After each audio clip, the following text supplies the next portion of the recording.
slick. Just bought a Cadillac. Just bought a Cadillac. Just bought a Cadillac. Rich boy selling crack. Folk niggas wanna check. Shit tight, no slick. Just bought a Cadillac. Just bought a Cadillac. Just bought a Cadillac. Rich boy selling crack. Folk niggas wanna check. Shit tight, no slick. Just bought a Cadillac. Took it to the top. Got the damn top drop. 2-color flip flop in the red.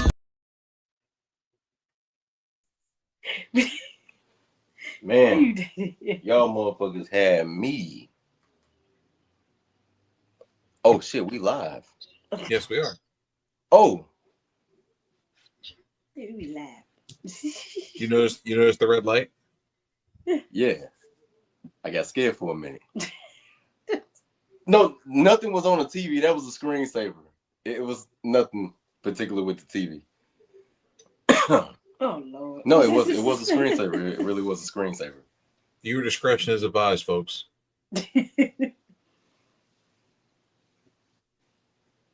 you know, you can't hear. Hello everybody, my name is Coquito and I own Rico Reactions, and I'm part of 1/4 of the PUWF, which is the podcast for underappreciated wrestling fans. I want to say this as a disclaimer: the views and expressions of the PUWF are just satirical and talking about in a biased and an unbiased way about Patrick Clark, his history, his alleged and supposed things that he done, not done, and his supposedly redemption. So I say again, viewer discretion is advised. This shit's gonna get nasty. This shit's gonna get raw. So please, and I say please, understand that the PWF, which is the podcast for underappreciated wrestling fans, is about having an unbiased, honest discussion about wrestling news and everything else. If you don't like it, you can suck my...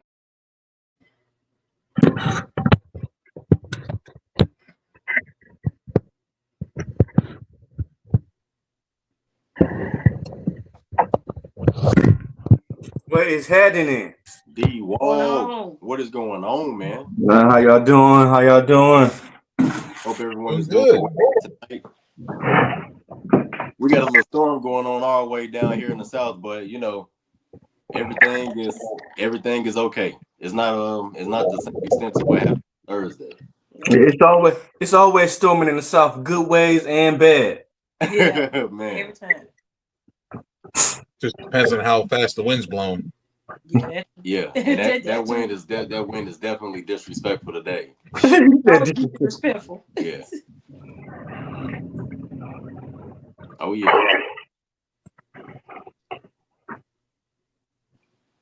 Oh,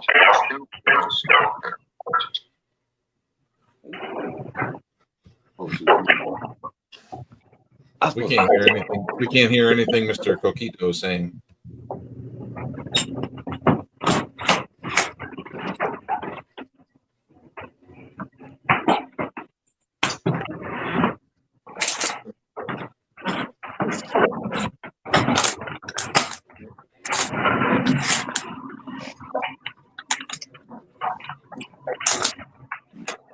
Hey Joe, did you get that video, or I don't know if you posted it out of our truth? Like, he didn't mean that. He didn't mean to put me through the table.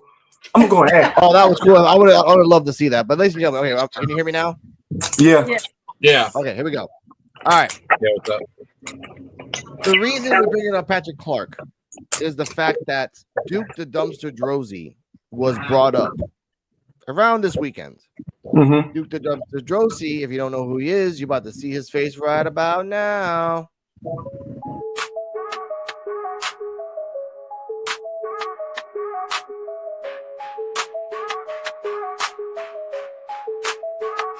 I'm taking over one city at a time. Yep.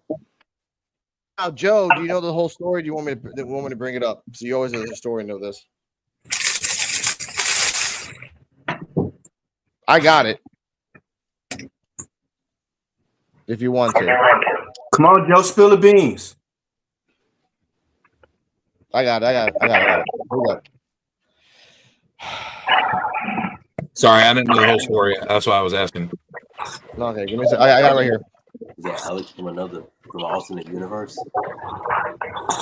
I know all my audience. You know what? I'm taking this off. We'll go old school.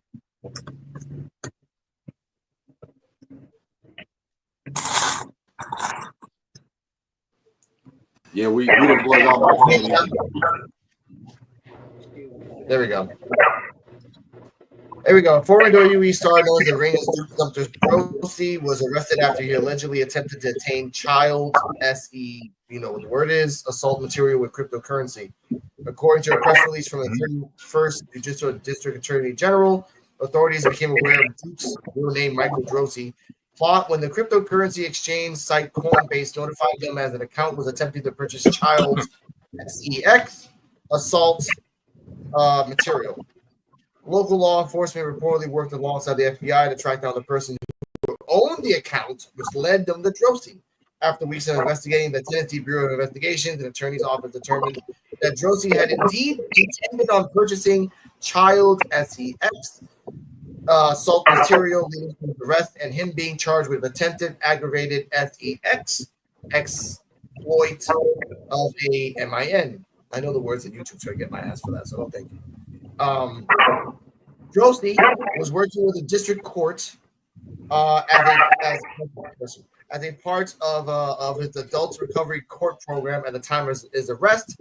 Per the report, his employer noted that he was terminated from his position following his arrest.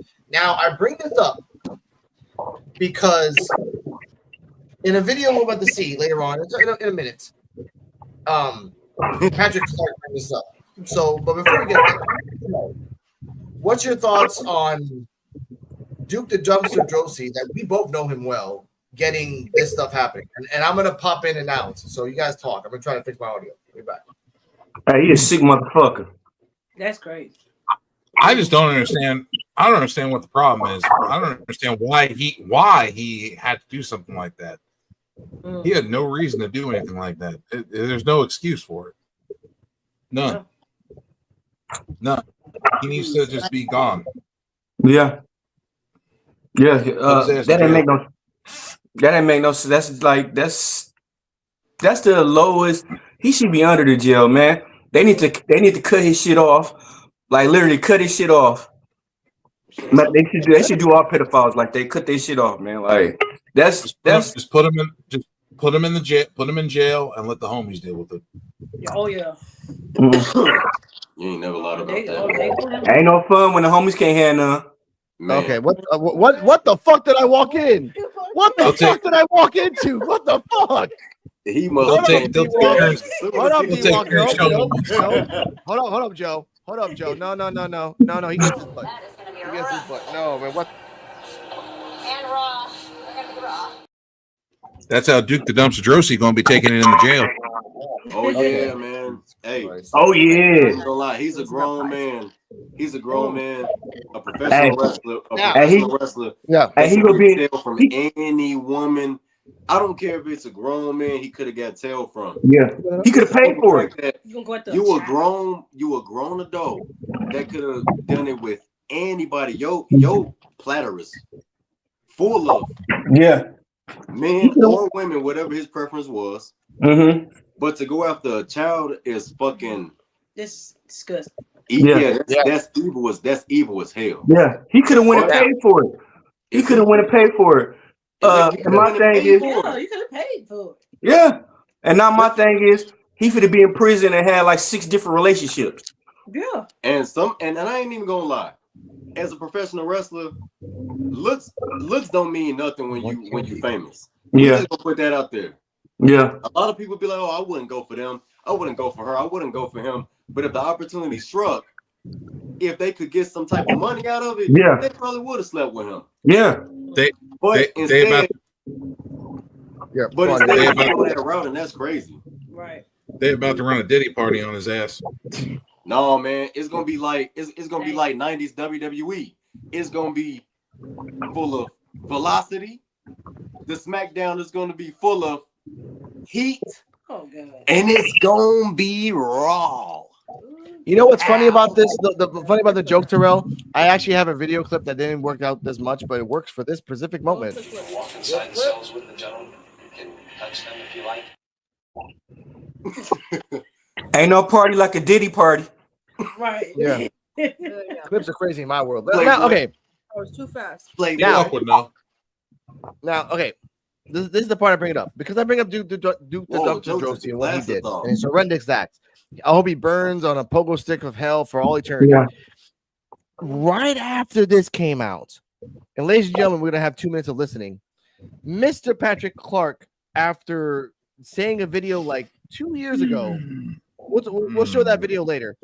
2 years ago, he said a video saying he was apologizing to Paul Levesque, like WWE and everything. He apologized out his ass. The second the dumpster got in the news, this came out. Ladies and gentlemen, I'm just putting out the video. This is not mine. I do not own this. This is Patrick Clark's own words after the events. Hey guys, I just want to say thank you for all the love and support you guys have shown me over the last 24 hours. I mean, it's been like a whirlwind on social media, but I'm kind of used to that at this point in my life. Just want to say thank you because I see the hashtag, we want the dream. And I appreciate that because I want my job back. I have no shame in saying that. I didn't lose my job because I sucked, unlike some people. No, I lost my job because there's this thing called the IWC, and they like to report on fake news because wrestling is fake. It makes sense to me that people who watch something fake, who love fake chaos, will continue to pour into it. But I just want you to know it's really, really affected me. And since I have been affected, I only feel that it's right that I affect you back. It's called a cause and effect, you know?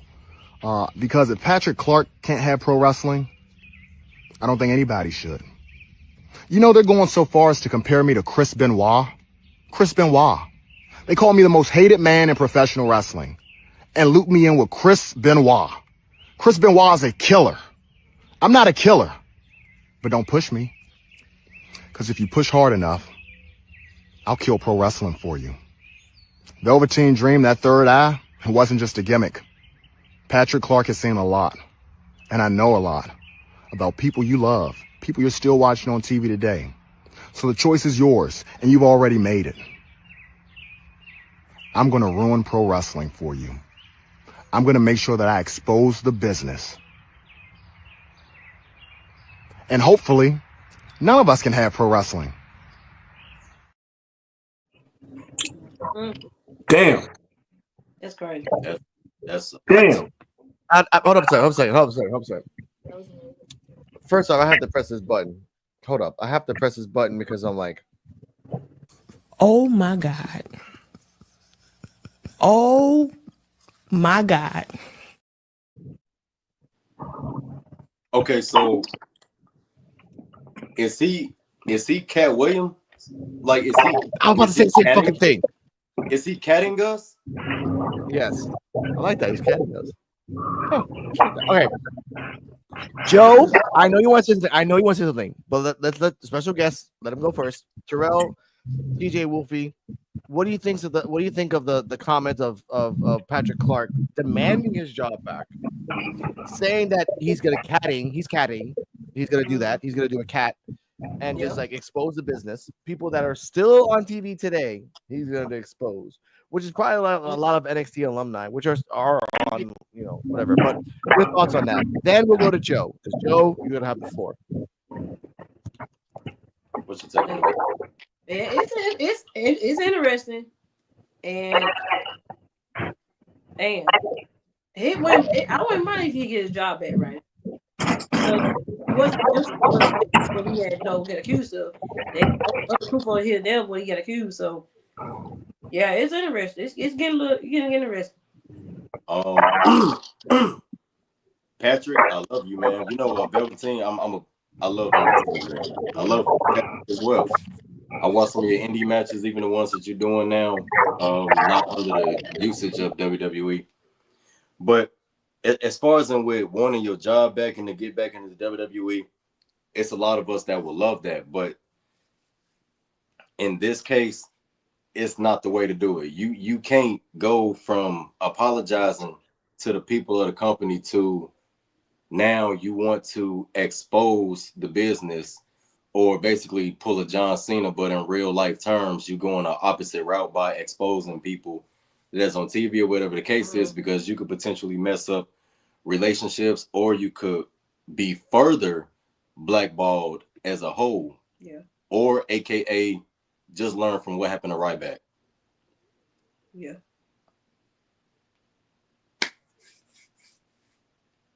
That's all. Joe. I'll say my piece after the fact. Go. So let me talk about Patrick Clark real quick. The man was accused of something that was not proven, but yet it was not falsified as well. Yeah. He has never denied that he did it. He has never denied it. He has said that he apologized for certain things, but he never apologized for that. He never actually came out and said that he did it, never actually mentioned the act. And to me, that's a sign of guilt. That's one. Two, Patrick Clark, I hope you hear this. Stop being a bitch. Stop being a rat fucking bitch. You need to quit being a rat bastard and snitch. Because you know what happens to snitches, right? Like in the mob movies, you get taken out. I hope they find you with a fucking rat somewhere if you fucking ever try to fucking rat out on other people. That's fucked up. You're going to ruin other people's lives because of your fucking miserable bullshit. That's bullshit. I don't agree with it at all. I hope he never gets a wrestling gig again. I hope he never wrestles again. I hope he fucking has to work at a fucking IHOP. I hope he fucking gets buried under a fucking building. He is a fucking piece of trash. Telling people how they should act? That's bullshit. How are you going to tell people how the fuck they should act? Telling people what they should do? No, fuck you. Fuck you and fuck your way that you're thinking. I hope that you fucking find this and just fucking go disappear somewhere. Joe, first off, your New York accent came out of nowhere, and I love that. Second, again, that's your views and expressions. And again, it is kind of true. Like, you don't have to be a snitch and be like, I'm gonna rat out everybody. And like, what Bailey got BBLs. We all know Bailey got BBLs. Ain't worth shit. Ain't nothing, girl. Oh, Mandy Rose did some nasty shit on NXT. Everyone did some nasty shit in NXT. That's just a hot pot. Either way, D-Walk, your thoughts? Get it. I find it real fucked up when you gotta fucking bury other people's shit. You want to ruin other people's families and other people's careers just because the way you going at the situation is fucked up. When you could have went at a whole different positive direction and maybe you would have got your job back. But you want to go by sabotaging. He don't have enough leeway and no pepper to fucking do no dumb shit like this. So to me, I don't agree with that shit. Like, he should have been trying to stay on the straight and narrow and fucking apologize and fucking apologize instead of throwing dirt. Now he ain't going nowhere now. Okay. Yeah. Yep. Okay. Now I'm gonna be the person that's trying to be unbiased here.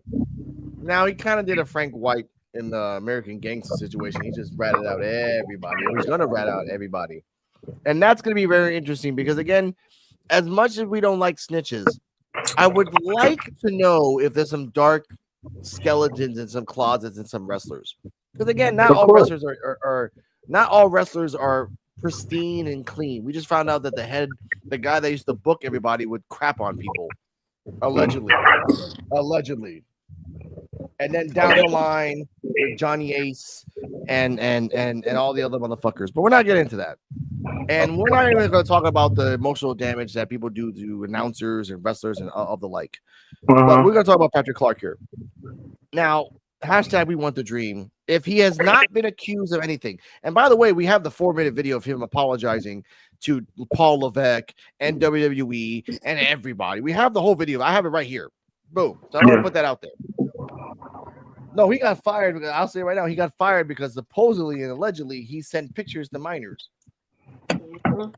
And then EC3 with his fucking dumbass is like, well, I saw an incident when he was in the bathroom. And where is EC3 now? Not in the main company, not in the other company, trying to do his own fucking shit. Sad for his ass. And he put himself. He fucking put himself on. He said, "Oh, we was doing cocaine." What the fuck? Like, dude, you just sabotage yourself too. But guess what? A few years ago, freaking half the back was doing Adderall. Fucking one person had a prescription, yet everyone was on Adderall. Even Roman Reigns at one point. Like everyone doing some shit. Like, let's not act like everyone's innocent. Like, I know everyone's doing some orgies and drugs and satanic rituals. I don't give a fuck. The fact of the matter is this: when Kevin Spacey got accused with Me Too, and then he's like accused of doing some nasty things to a boy, everyone threw him under the bus. Everyone. Yeah.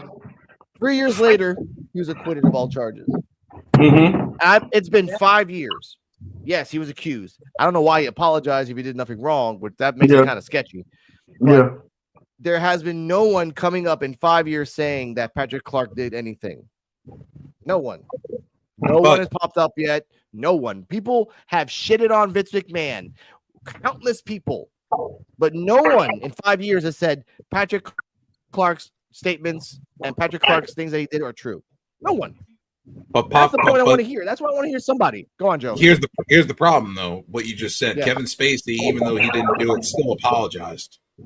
Yeah, PR. Patrick Clark has not apologized for the act at all. Yes, he did. No, he didn't. He apologized for the other shit. No, he apologized for letting his fans down, but he never apologized for that specific act. Yeah. Okay, thank you. Yes. That's what Joe is saying. That's the intro.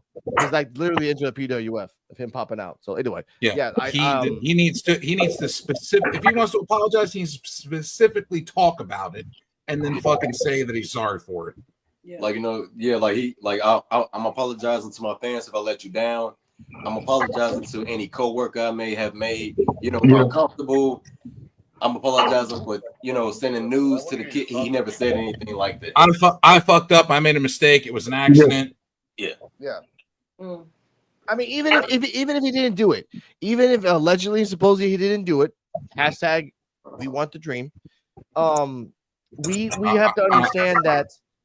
Now I have to say that. Fuck the dream. I know. That's my hashtag. I know. Hashtag fuck the dream. I know that. Here we go. We have a comment here from a new person, actually. You want to press it? Red Arthur Gaiman. He did apologize before.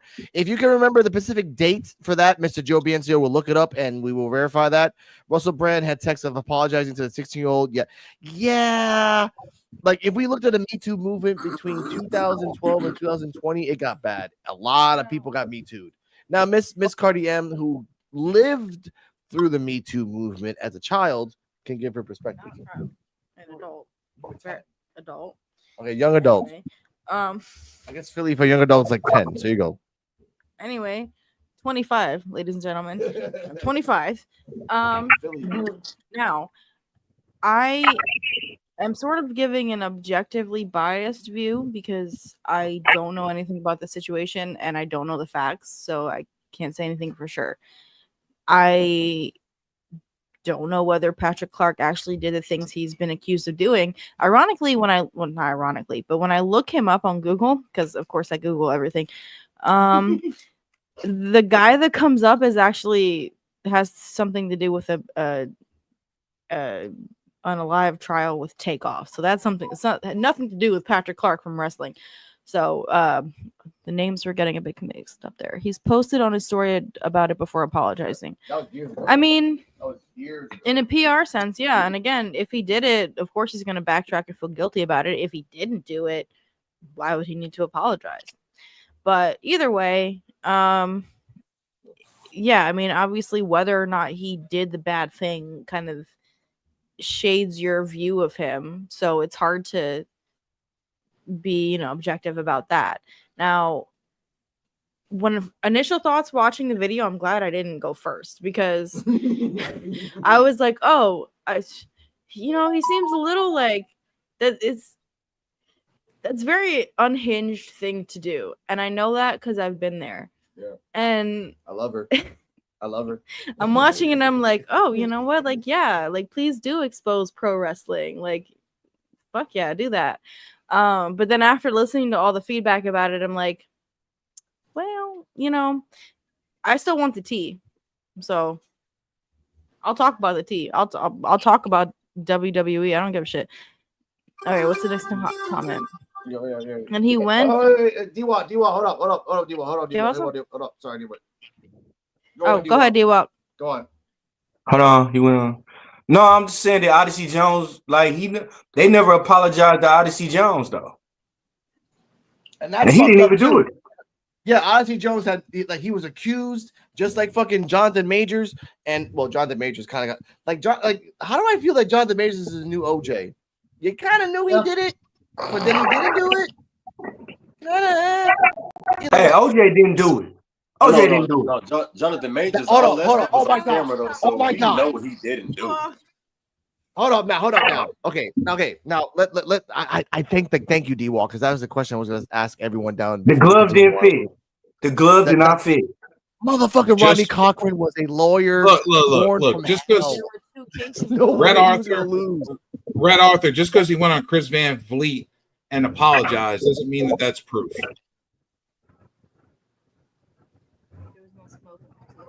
All I know is this. Okay, that's the thing. Yes. I don't know whether he did it. I can't say that definitively for sure. All I know is it is very easy for someone with bad intentions to ruin someone else's life and career.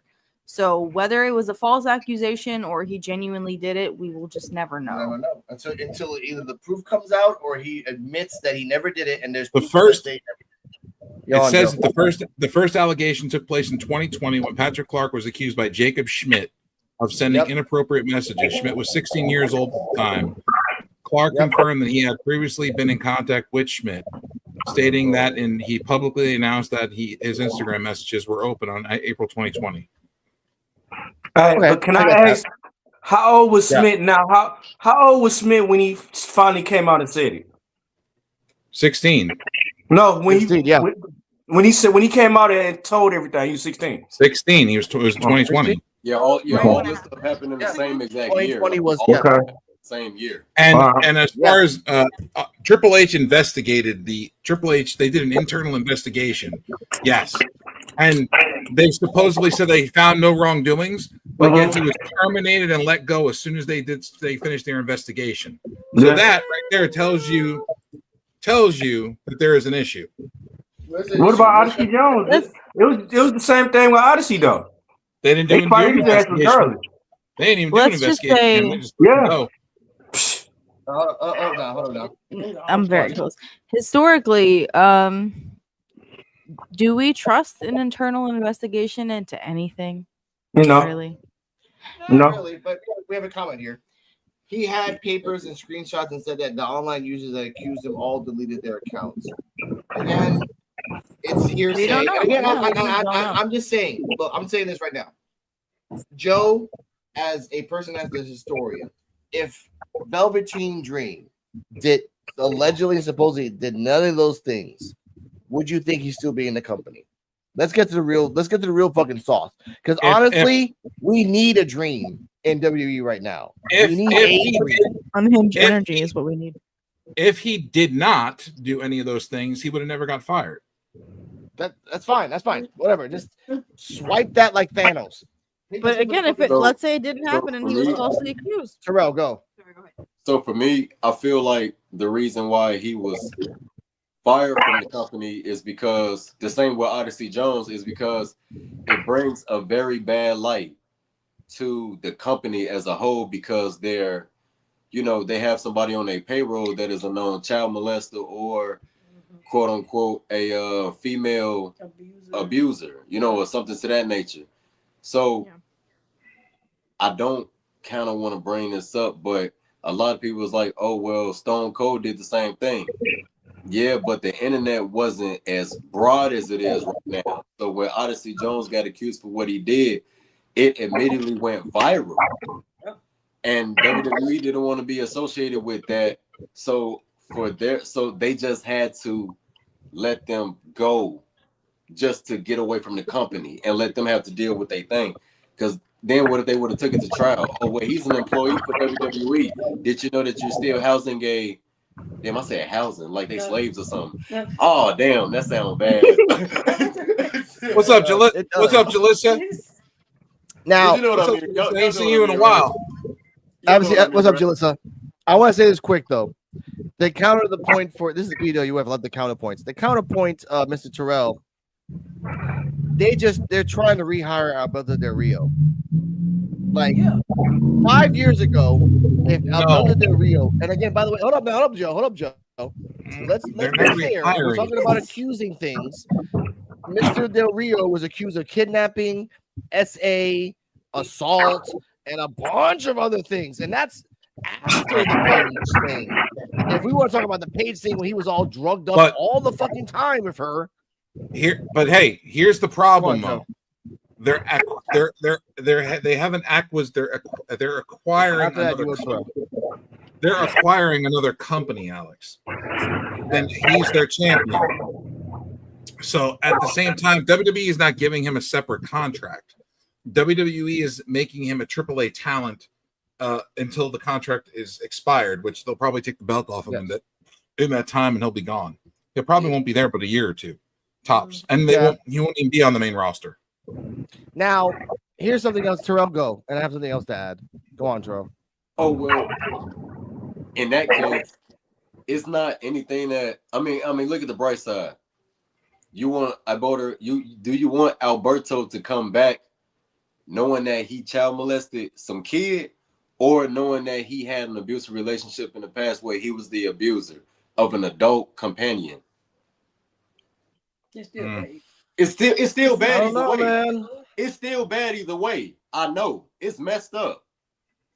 But what would sound better? No, it is. God, it is. No, yeah, it is. But let's be real in this. Like, first off, Stephanie McCure has openly said, "You just hired the guy that beat the crap out of me and almost killed me, and he's in AAA. He is. That's one thing. That's one. That's two. Yeah, but that's not the one that she had a problem with. Yeah, she had a problem with the female wrestler. I know. But this is what I mean. We're going to transition to the next part of AAA. But you're talking about Paige. You're talking about Paige, and she's about to come back I'm talking about Paige. This is the part I get mad at. Alberto Del Rio, he was a very good, not a great wrestler. He was a good wrestler. Let's be real. He was a good wrestler. Great MC in the background. That's great.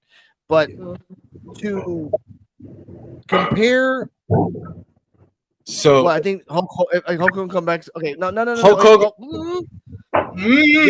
No. That's a big fucking difference, buddy. Big fucking difference. Yeah, that's a Hulk Hogan is like Mount Rushmore of wrestling. First off, Velveteen Dream is not. Yeah, not. Hulk Hogan's known all over the world. That's one. Two, he said a word. Yeah, he said a word. He didn't touch a little kid. Allegedly. Allegedly. Ain't no allegedly. It's on tape, No. No. What? I'm gonna repeat what I just said. Hulk Hogan is known for saying a word, not touching a kid. Allegedly. He slept with his friend's wife, but the friend gave him permission to do it. Yeah. Okay. Yeah. He's known for a lot of things. By the way, the next lie that Hogan said recently is that, oh, by the way, I was going to be Brock Lesnar's opponent after UFC. Motherfucker, you're a liar. I've heard 16 podcasts say the same thing. Hogan, you're a fucking liar. Okay. But here's the problem. Here's the problem I think is going on, and I think Hulk Hogan's losing his memory. I think he's losing his memory because he did wrestle Brock. He did wrestle Brock, just not when he came back from UFC. UFC though. No, he wrestled him in his prime when he was worse. Yeah. And it was covered in Hogan's blood across his chest. All right. Yeah. But did y'all see on Benjamin shit on? Go ahead. Go on, D-Walk. My fault. Did y'all see Y'all see on Benjamin shit on Hulk Hogan? Oh yeah. Okay, we'll talk about that. We'll go about that later. We'll go about that later. That's a fun thing, yeah. Because Hulk Hogan bring up Shelton Benjamin, and Shelton Benjamin's like, keep your fucking name out of my mouth, out of your mouth, bro. But either way, we'll go about that later. D-Walk always throws a grenade out of nowhere. No, And fucking throw shit. Random segue, but does anyone remember Hulk Hogan's like Diners TV show? Like Diners and Drive-Ins. Does anyone remember that? I think I heard of it. I remember hearing about it. I didn't remember. Hogan never did that one. I don't think so. Maybe it wasn't Hogan. It was Guy Fieri or something. Guy Fieri. Hogan had Pasta Mania. Hogan only had one store. It's called Pasta Mania. It never lasted. Either way, back to Velveteen Dream. He has Hulk Hogan Scores Bar and Grill now in Times Square. Okay, now I want to say this now. From Square Garden. I want to finish this so we get to the next segment. If Velveteen Dream doesn't do the whole like I'm gonna expose the business and actually shows receipts now that shows that he was never involved in anything, then he deserves to be in at least AEW TNA. Because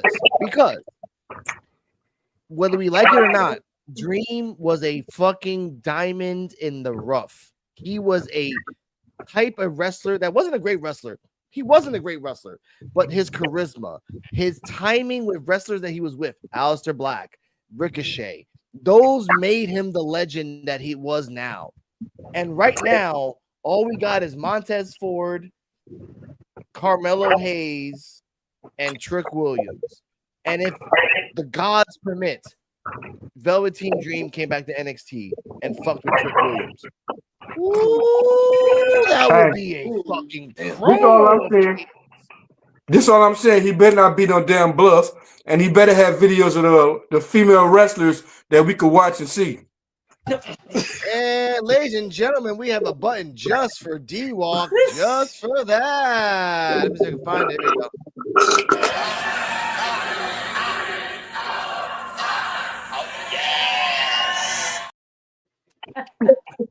And Red Arthur, if you think that, here's another thing. He went on Chris Van Vliet to show that he was innocent and showed proof, right? Is that what you're saying? But here's the thing.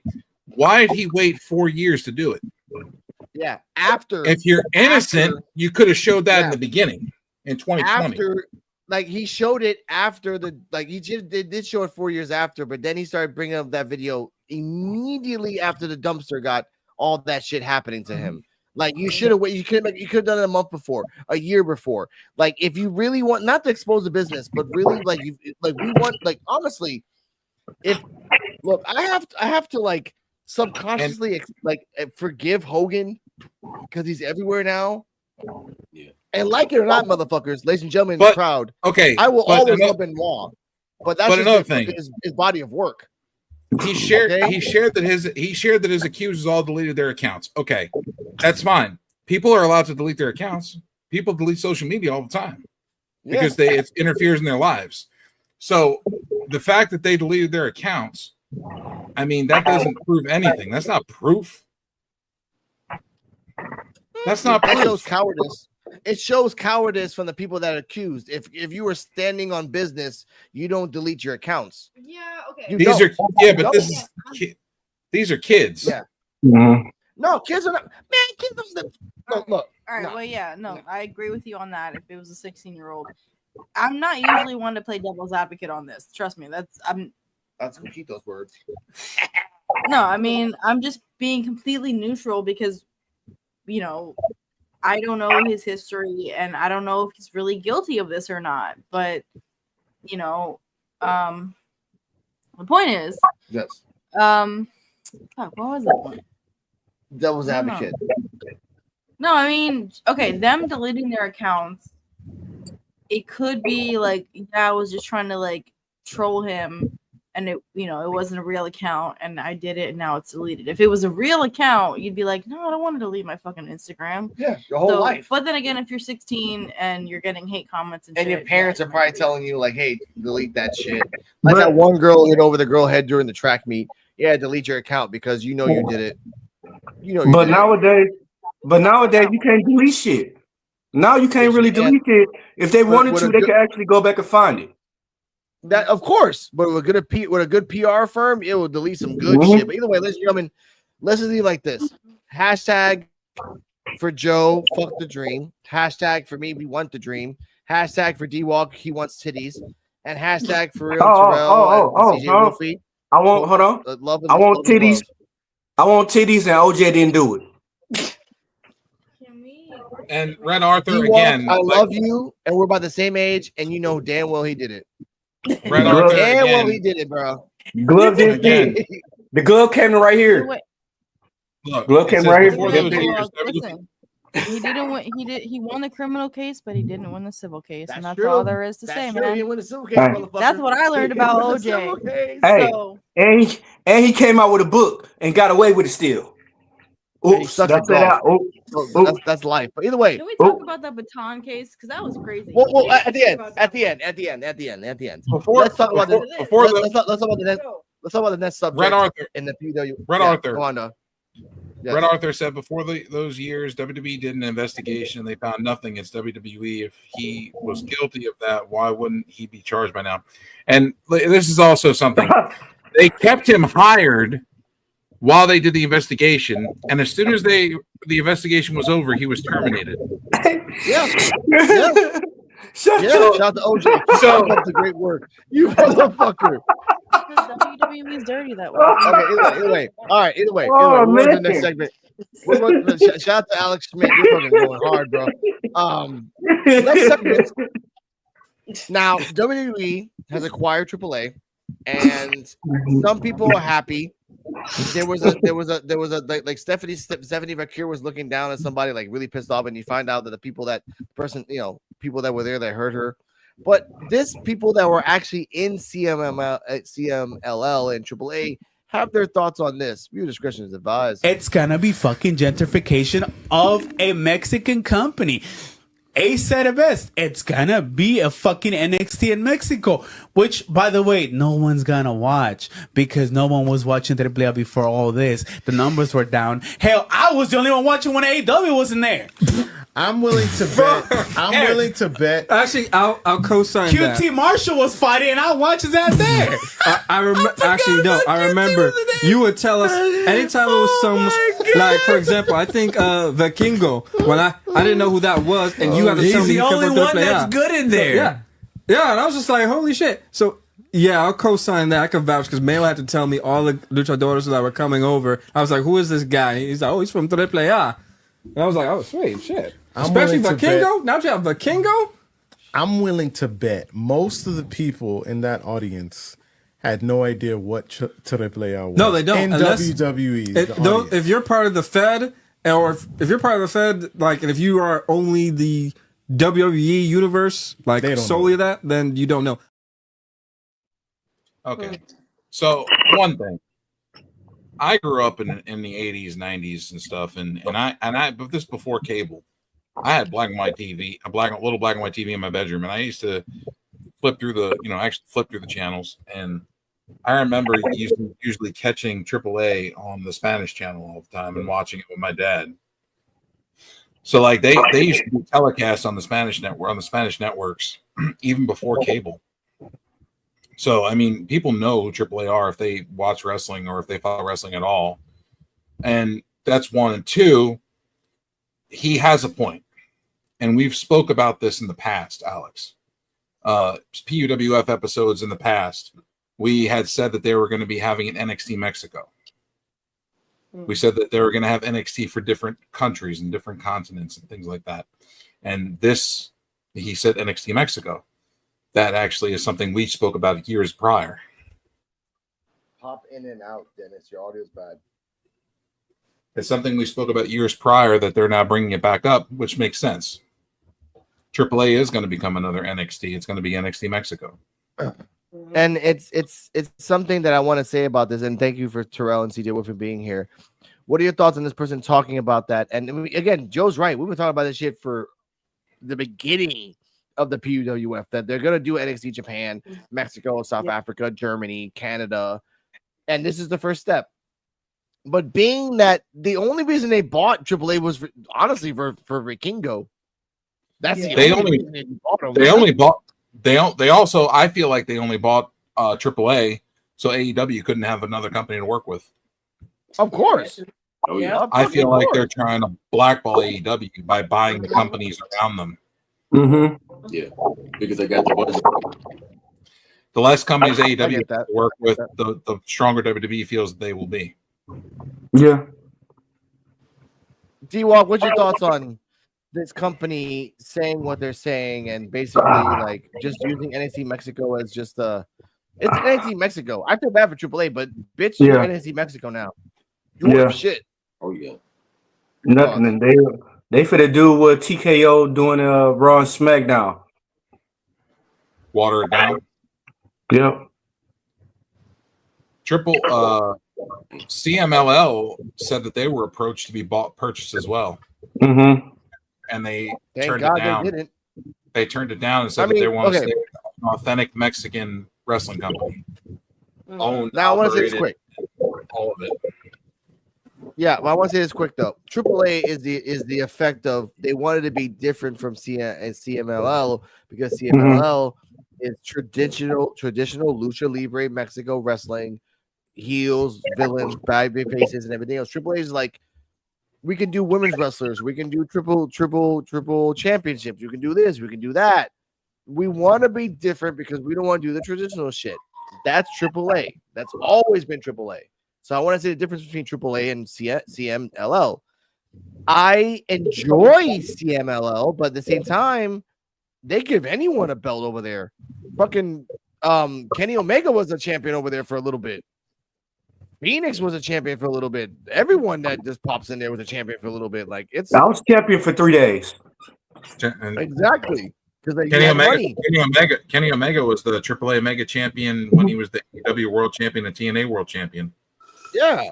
So like it's not as special as you wanted to believe, like, oh wow, like no, everyone gets a champion over there. Like it's like NXT 2022. Everyone was a champion. Alberto Del Rio's champions right now. Exactly. Eva Marie was almost a champion, but still, either way, I will say this. CJ Wolfie Terrell, but before I can say my thoughts, CJ Wolfie Terrell, what's your thoughts on NXT Mexico?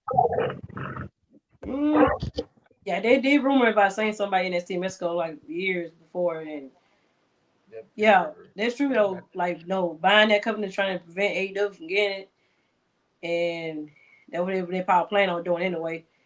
But I want to see how it goes. We'll just see how it goes. But the thing though, like what they say on the video, people might barely watch it because there's some people barely watching NXT. So I would say how they gonna incorporate and get some viewers to watch this and see how they're gonna go. So I think they're trying to pull in the Mexican crowd. Yeah. More of the Mexican audience and have more of a Mexican audience watching the product.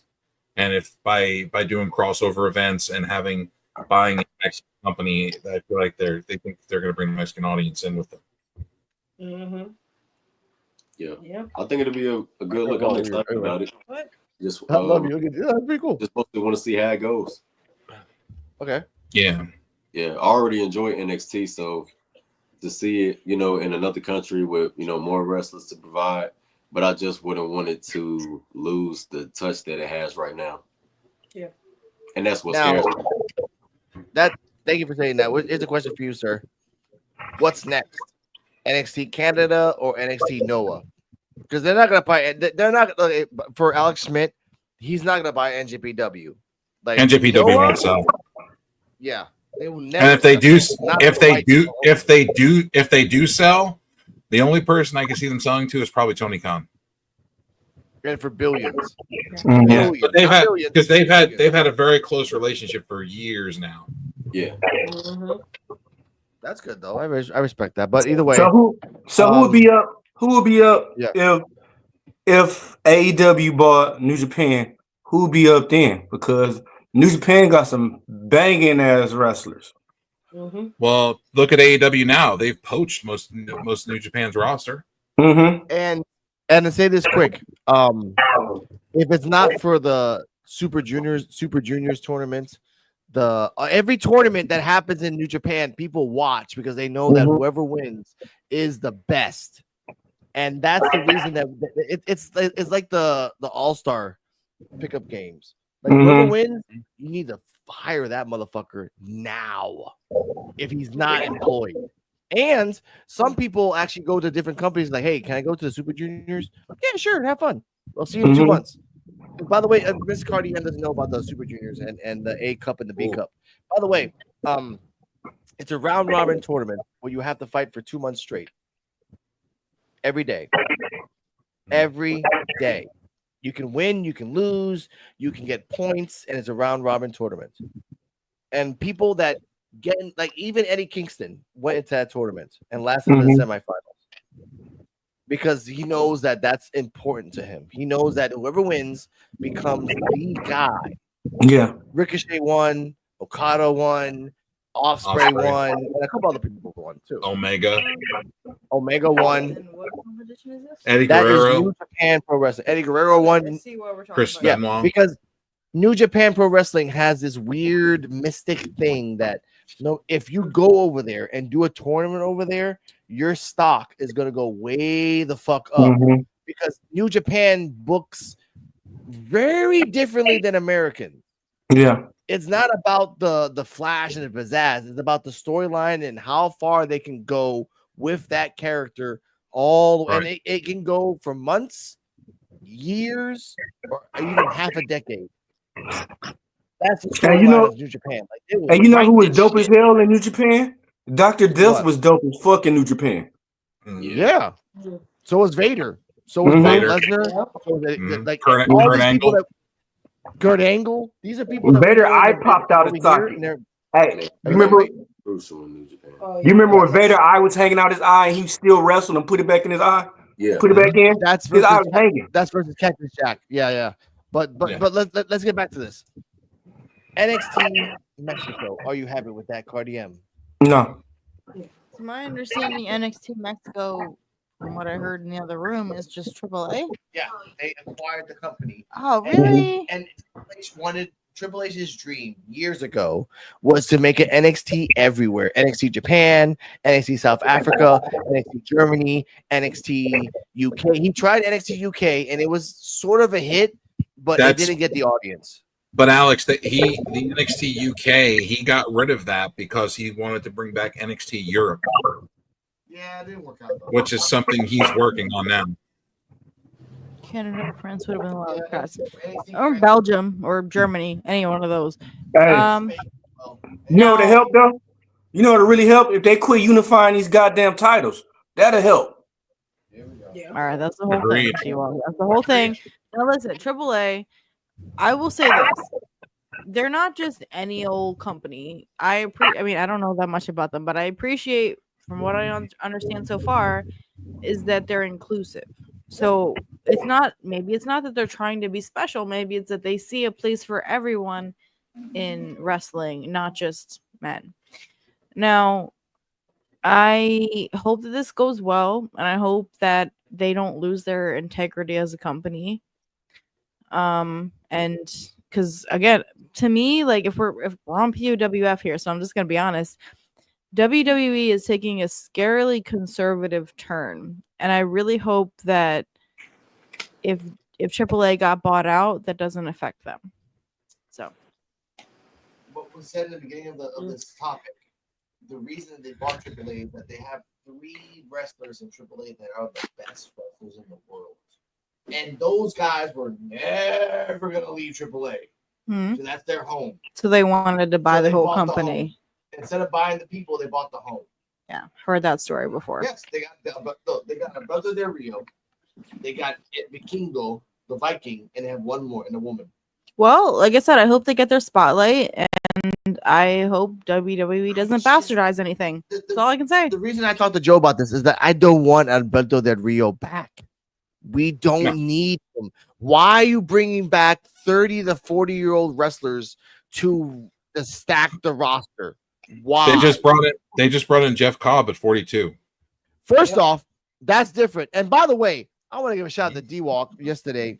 You motherfucker are gonna shit on Jeff Cobb, a motherfucker that was Matanza in Lucha Underground that murdered everybody fucking murdered Mean Muertes, fucking murdered Ricochet, fucking murdered Rey Mysterio, fucking murdered. He's beaten Jacob Fatu many times too. And you're telling me you're gonna crap on him because of his height? His height? He's 5'10". He's 5'10". He's the same height as Chris Benoit. No, because bro. He can't look at me and talk the truth. Come on. Hey, but he ain't look 5'10" standing next to Jacob Fatu. That's because Jacob Fatu and Solo are 6'2". D-Walk. He invented a move. He invented a wrestling move. No one has done that in the history of wrestling unless you're the Saito suplex. He invented the tour of the fucking island. Yeah. I've seen that's one of my favorite moves. I've seen Jax do that shit. Yeah. Poorly, but still try to do that shit. He just need to wear taller shoes then.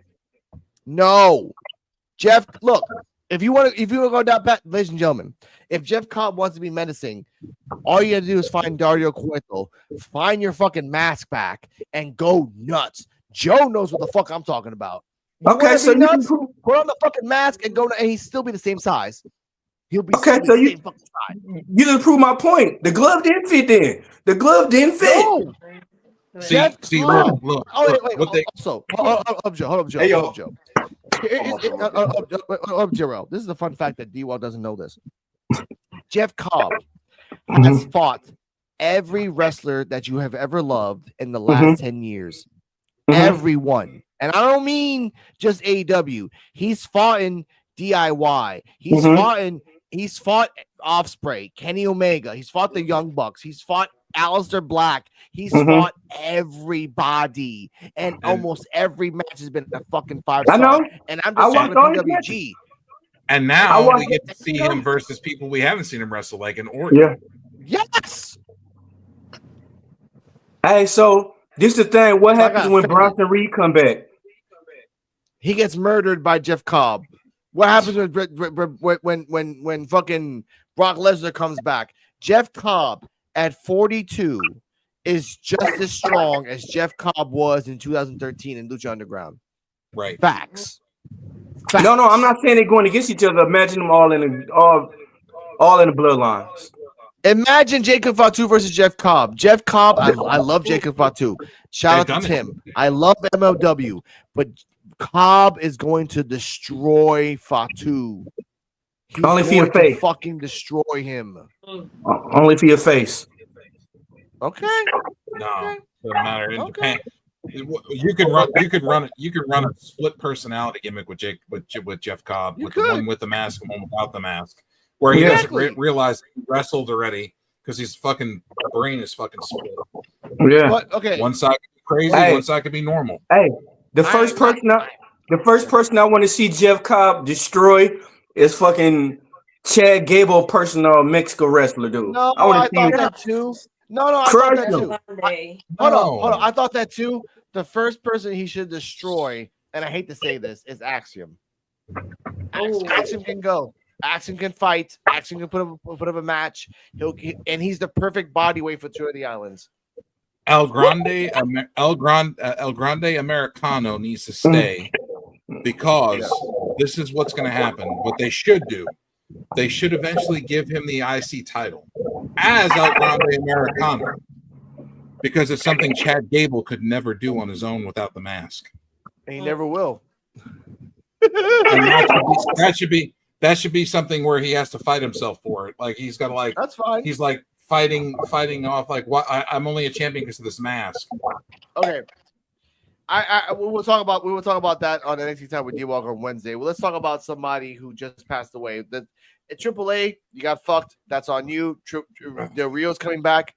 That means the other MCs that come back. Good for him. Paige. Conan's going to be in there. Yeah.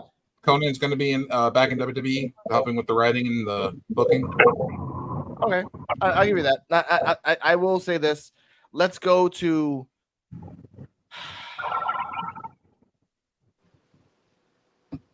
R.I.P. to Sabu. Joe, take it away. We found out. We got news today that Sabu, ECW original Sabu, Passed away today at the age of 60 years old. I missed Alex.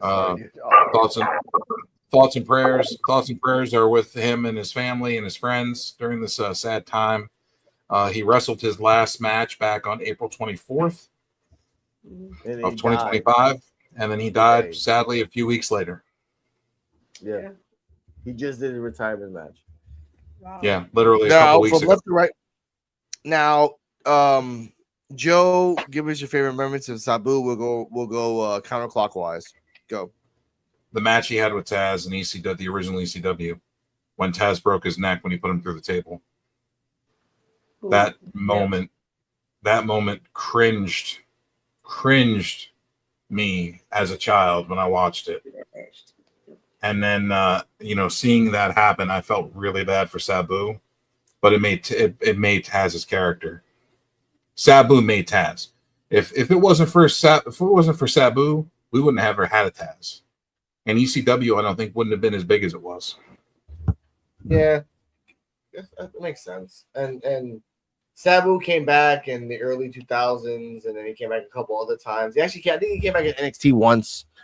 And to have here's the thing though, to have your own retirement match and to have it, you had your retirement match, you're done, and you've wrestled your last match and you've given all to the floor, and it's kind of like the wrestler, but he didn't die in the ring. He died a few weeks later, but it's still gut wrenching because this guy, and I realized this once I saw the numbers, is 4 years younger than my mom. Yeah, and that's the set. Like my mom is 65 and he died at 61, but 61 with numerous body injuries over the years and substance abuse and everything like that. Yeah, so to see that my mom is 65 is still going strong, and Sabu dying at 61, and at least he got his flowers. Most wrestlers never get that ever. Shout out to Kirk from the Floribama Shore. He just died a few days ago of about a week ago of sepsis, and he was only 30 something. So that you don't know what you don't know when you live and Sabu, when you don't. Another thing about Sabu is he's wrestled for all the companies: AEW, TNA, WWE, ECW, WCW, AAA. CMLL. He's wrestled in Japan. He's wrestled all over the world. Yeah, I don't think there hasn't been a company he hasn't wrestled for. No, he wrestled in AEW, and I don't think he wrestled NWA, but that could be like a typo. I believe he did. Okay, that's cool. All right, double check. CJ Wolfie, Terrell, your thoughts on Sabu and your favorite match, if you remember. Ooh, you remember one? I really just have fond memories of playing SmackDown versus Raw. Yeah. Featuring ECW, and he was featured on the roster, and I fucking stayed playing with having Sabu matches and dream matches and stuff that I would have loved to see in real life play out. Yeah. You know what I'm saying? He was the definition of extreme for real. And it was always a joy just being able to see his highlights and things of that nature too. Yeah. If anyone had to ask me favorite highlights when it came to professional wrestlers, I would definitely say Sabu, because he always put on the show, especially when he was featured in WWE. He had some of my favorite compilations that I like to see. Yeah. Yeah. Hope they didn't close. Everybody wait till tomorrow. Hey, Alex. Yeah. You got so it said after leaving ECW, Sabu wrestled in several national promotions, winning the NWA World Heavyweight Championship in 2000. Oh, okay. Good for him. Yeah. So he was the world champion. Did. So he was like Rhino, because Rhino's been in almost every promotion and won their debut. I want to talk about Rhino next week. Shout out to D-Walk.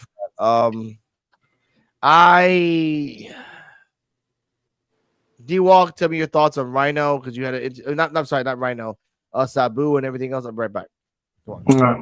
Sabu. Oh man, I love Sabu. Sabu used to go ham in ECW, RVD, goddamn Taz. Man, it was all crazy, but one of my favorite matches was RVD and Sabu. And most of the time when you tag team with RVD, to whoop everybody ass. But hey, Sabu a legend. He that guy. Yeah. For real. Sabu is fucking him and Terry Funk probably up there fucking tearing the house down. Man. More like wrapping the house with barbed wire. That too. And then jumping into the house. Yeah. Yeah. Yeah. So they like. All right. So yeah, they like Carly.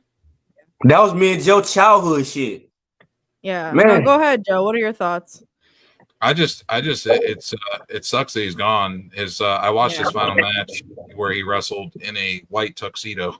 Mm-hmm. Yeah, white suit pants and a white jacket on, and then he got all bloodied in him. The jacket got all wrapped up in the barbed wire. He had to man. It was all wrapped in the barbed wire. His legs went out. His legs went out when he chopped on that chair. Oh. He fell face first in the barbed wire. Oh, legs. Well, he was. You know, he was probably like, "Thank God this is my last one." Shit no more. But you know what's crazy? I feel like he wanted to go out like that.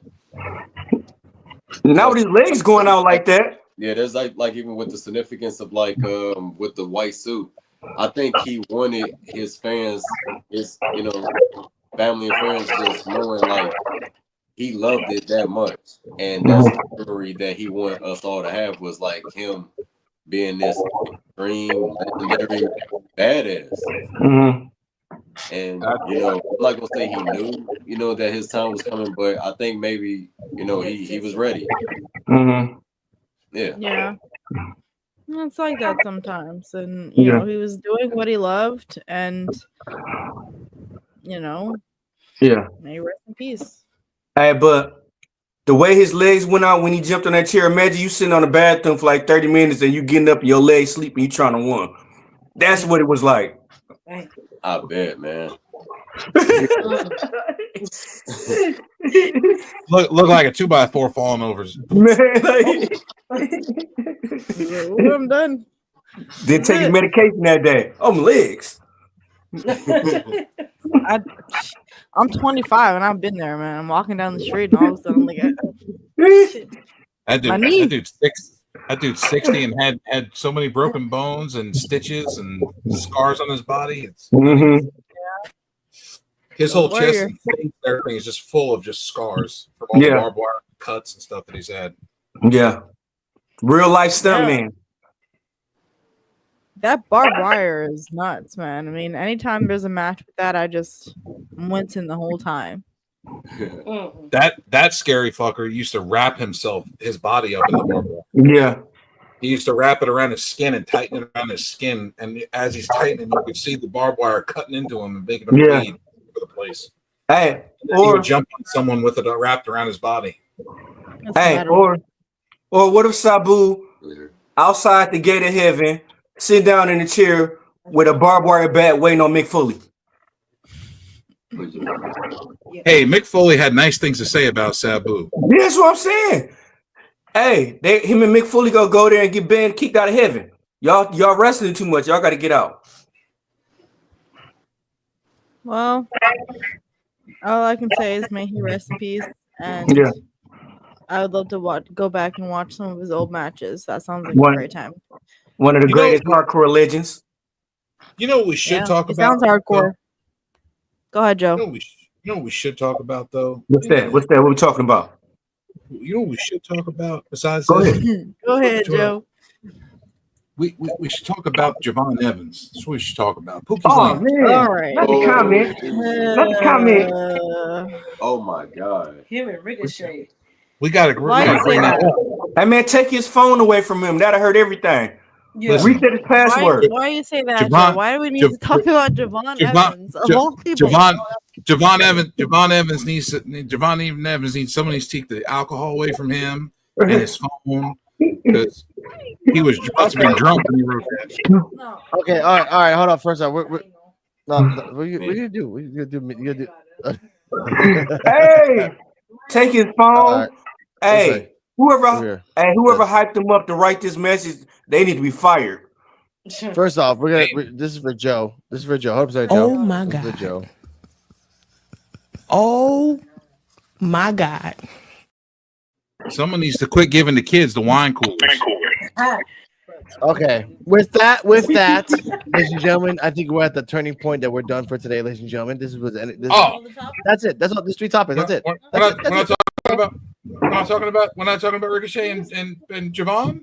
No. That's for next week. They don't deserve this week. But technically, one work for AEW, and that's technically our show we doing, and the other one's for NXT. So technically, we got to balance it out. We got at least tell one side of the story. No. On Saturdays, technically, don't work for a damn motherfucker.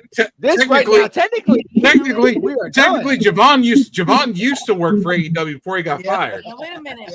We're not talking about Javon Evans. We can, however, talk about Nikita Lyons and the sex symbols of wrestling. If anybody wants to talk about that. That we can talk about. Okay. Yeah, that's a good topic. If we want hey, Alex, get that finger. Alex, get that finger ready for me. Get that button ready. Hey. Now, listen. No. Get it ready. That did not sound right at all. No Diddy. Look. Now we know how Nikita Lyons injured her knees. First off. Because she didn't get fired, so we know how she ain't using her knee pads. That's why she injured her knees. And this is the mind of D-Walking Joe. Yeah, man.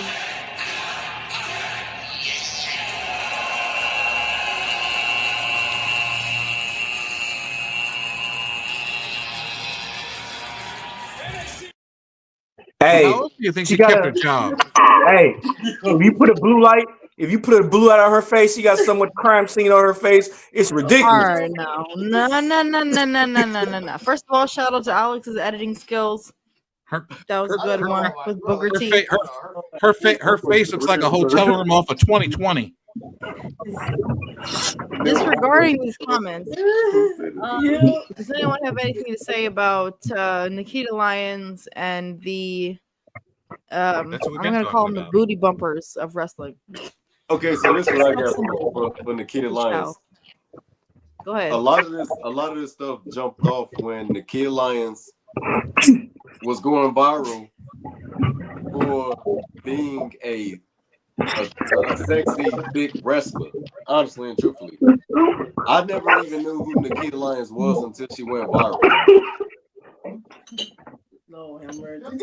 Okay. Hey, sorry. keep an eye on Joe. I'm sorry, I'm doing Steiner math at the moment. I couldn't hear you that well, Terrell, because D-Walk was like dying in the background. So. Oh shit! Damn. Sorry, after 10 o'clock, already. Oh yeah, Nikita Lyons. She okay. Let's talk about sex symbols. Let's talk about sex symbols in wrestling. Why? And I love that Terrell and CJ Wolfie's here, a couple that understands and watches wrestling, and you have watched wrestling probably 20 years, Terrell and CJ Wolfie. So I understand that you have history of this. Why can't we get to a point of wrestling where we can watch women's wrestling and that a woman's finisher does not have to involve her gluteus, her coochie, her tits, or any form or anything like that? Like, why can't we have a normal move? Why do we have underdogs like Thea Hale that can do great Kimura locks, but then have Nikita Lyons do the Yam Slam, which, ladies and gentlemen, check episode 10 post-review podcast with CJ Wolfie, Terrell, and everything else. Also, imagine a match between Thea Hale and Wendy Chu. Who would knock out or tap out first? Exactly. But if you imagine Nikita Lyons with Thea Hale, eventually Nikita's Nikita's cream cheese cooch is gonna land on Thea's face. Right. Okay. It's the reason why we have this is the same reason why we have comic relief in wrestling. Hey, this is the same reason why they took lingerie wrestling away from us in WWE. Saturdays we have a button just for you, D-Walk. God damn it, man! You Because the ratings were too high. This is the worst. Because when we had lingerie matches and bikini matches, the ratings were up higher. And here's the thing. I have noticed the matches that seem like they're for the male gaze. It's some beautiful women standing around in a ring wrestling, and all you can see is their asses and some hair and some screaming, and it's all very questionable. By the way, there's been more nip slips in NXT in 1 year than's ever been in the Attitude Era in 4 years. All right, but look, this prime example. 1 year. Right, this is a prime example. You remember when Misha and Jada Parker was tag team partners? And Misha slapped Jada Parker in the ass, and she fell in the ring. The dude in the background just passed out like that. Exactly. Yeah. I remember this. They fucking say in the crowd, Ricky Strokes. Ricky Strokes. Strokes. I'm like, you are some. And when they said that last week, there's a kid looking at them like, what the fuck are you guys doing? Like, I'm a child. Like, what? And like, they don't give a shit in NXT. And that's the demographic. Yeah. You got to get damaged one way or another. You got to learn now or later. No, we don't. Guess what? No, guess what? When it was the Women's Revolution in 2016, there wasn't any asses or cooches or nip slips. They were wrestling with wrestlers. Yeah. Now we just got asses. Here's the thing. I have tried not to talk about the wardrobe malfunctions and all that shit. But who is picking out the clothes that you got to worry about your coochie coming out during every match? And I'm not saying that from like oh yeah, I want that perspective. It's like I want exactly. That's why I don't talk about it, because I know you two will cause a fit, and I'm not doing that. Why is it that every match you got to worry about seeing a body part that we shouldn't be seeing on screen? Because it's more entertaining than a wrestling match. Better costumes, please. Okay, because should be fair. Let's be gender fair. Then we should see some balls and dick popping out in fucking matches. How about that?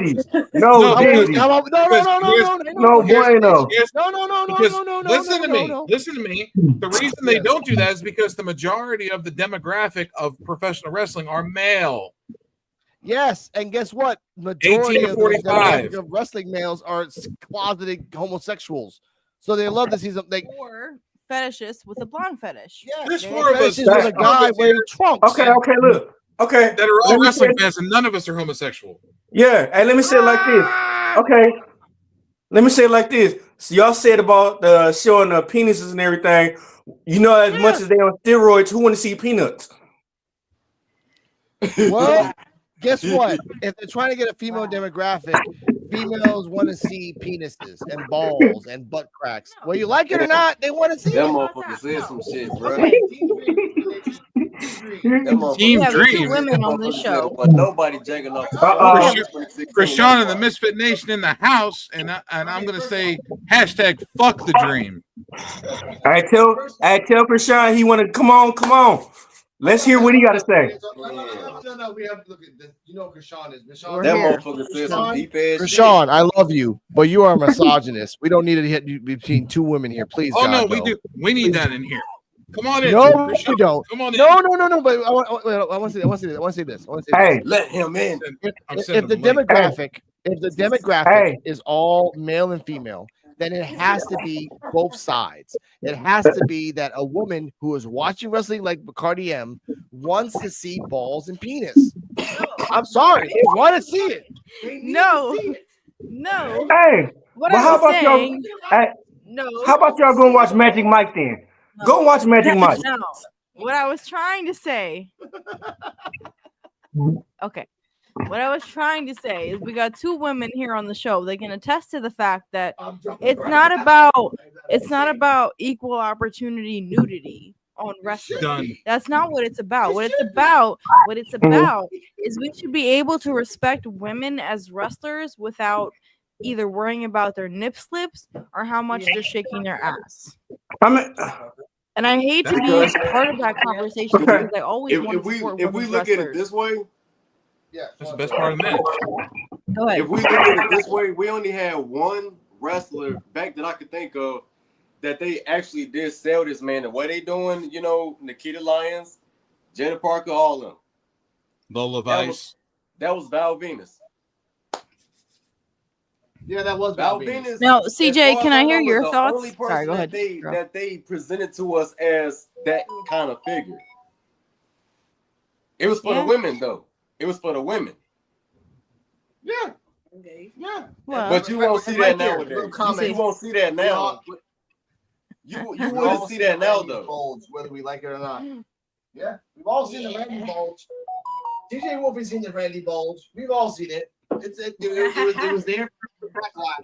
I want to hear both of your thoughts, but CJ especially. Like, what are your thoughts on sex symbols in wrestling? Go ahead, Invisible CJ. Woman face just turned weird when you said that about Randy Bulge and everything. She said, yeah, wow. Hold up now. CJ Wolf, give your thoughts on equality in bulges and boobs. Let's go. Yeah. Equality in sex. Yeah, you need equality for sure. It's like, lately now these women wearing, you see they wear kind of close on lingerie gear, but they still can put on a match though. People still can pay attention to what they're doing in the match though. But there's some people out there that like to pay attention on other things too while they doing a match. But yeah, it gotta be some equality in there.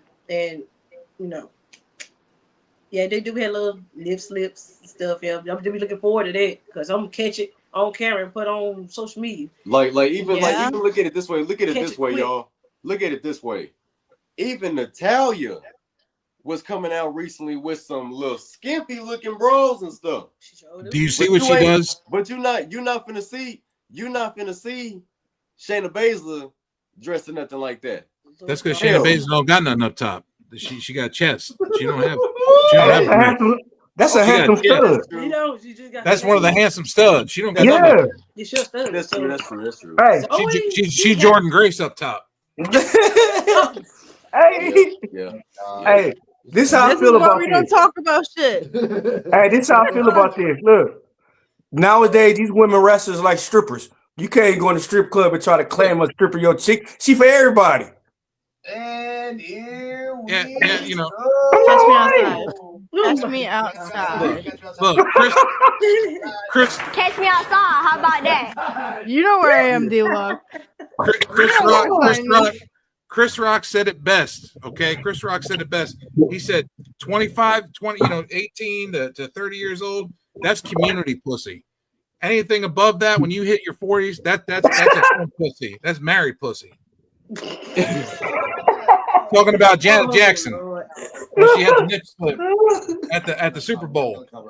We also saw HBK and Vince nasty while they watched. Oh fuck! HBK did Playgirl magazine. He was completely naked. Hey man, come on, man! Y'all starting to mention too many naked men, man. Come on! I thought we got past this. No. Oh, we lost Alex's visual voice. We lost Alex's audio. But yeah, sexual stuff. Like we said, we're talking about this. All these people, these women and stuff. Like we just sex sells, and they use the women to sexualize the business because they can do that.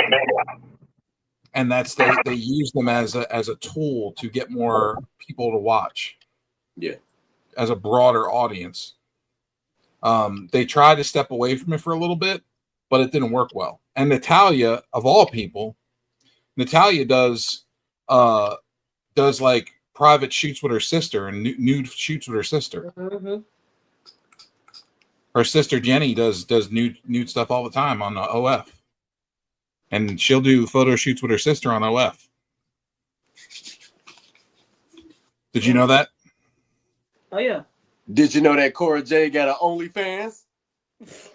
She actually came out and said she didn't have one. Shoot. She came out and said she didn't have one, that it wasn't her. Well, shit, it might not be. That's what she said. She came out and made a public announcement and said that it wasn't her. Oh, okay, because I saw that somebody brought it up. Mm-hmm. Yeah, she said it wasn't her. Somebody out there scamming like a motherfucker. Mm-hmm. They already got 1,500 fans. Well, as far as the last time I checked, Well, yeah, you get someone popular like that looks good. I mean, of course, people are gonna show up. Shit, motherfucker. Watch Nikita Lyons. Watch Nikita Lyons can quit WWE tomorrow and start an OF. Yeah, hey, I'm waiting on that. And that bitch will be making $1 million a week. Hey, I'll pay $9.99 for that one.